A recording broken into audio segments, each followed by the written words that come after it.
അല്ല ജോർജ് സാറേ, അപ്പം എങ്ങനെയാണ് നമ്മൾ ജയിച്ചു കഴിഞ്ഞാൽ നമ്മുടെ എന്തൊക്കെ പദ്ധതികൾ നമുക്കതിപ്പോൾ തീരുമാനിക്കണ്ടേ? എടാ ബിജു, നീ ഇപ്പം തന്നെ മൊബൈൽ എടുത്ത് നോട്ട് ചെയ്ത് ഞാൻ പറയുന്ന കാര്യങ്ങൾ.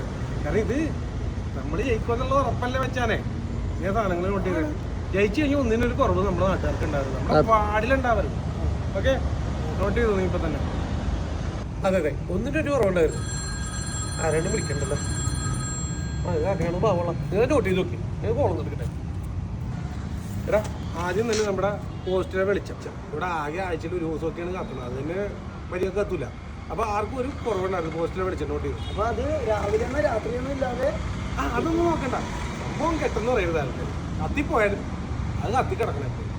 ഓക്കെ, അതിപ്പോൾ ഫസ്റ്റ് അതാണ് നോട്ട് ചെയ്തത്, അത് നോട്ട് ചെയ്തു. അടുത്തത് റോഡ്. Yes, road. റോഡിന് ഓഫ് റോഡ് നമ്മുടെ പാടില്ല. അതെ, ഓഫ് റോഡ് മറ്റു റോഡാക്കി കൊടുക്കണം.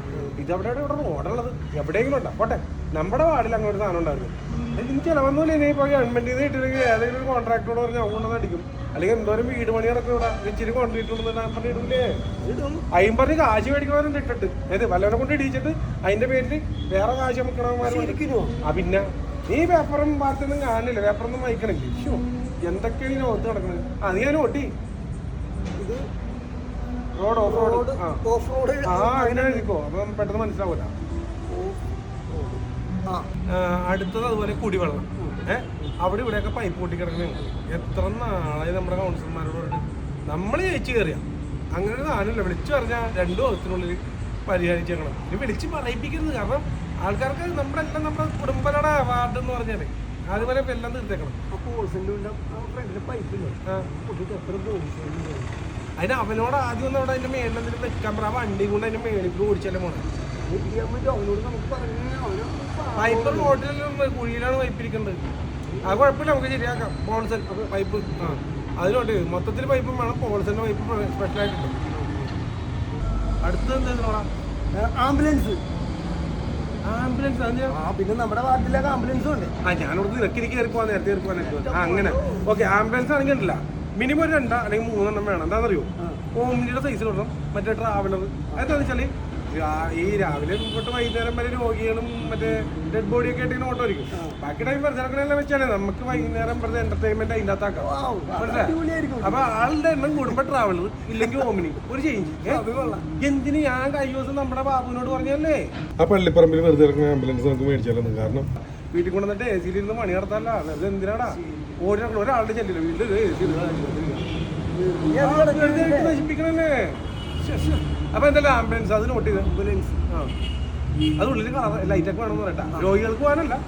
പിന്നെ മറ്റേ ഇതില്ലേ അലാറം, അതിന് മറ്റേ സൗണ്ട് കുറക്കാനുള്ള സെറ്റപ്പ് കൂടിയാണ്. അത് നമുക്ക് അത് രാത്രി ആകുമ്പോൾ ഒരു എന്റർടൈൻമെന്റ് ഒരു ഇച്ചിരി സൗണ്ട് വേണമെന്ന് തോന്നി പതുക്കെ കുറച്ചു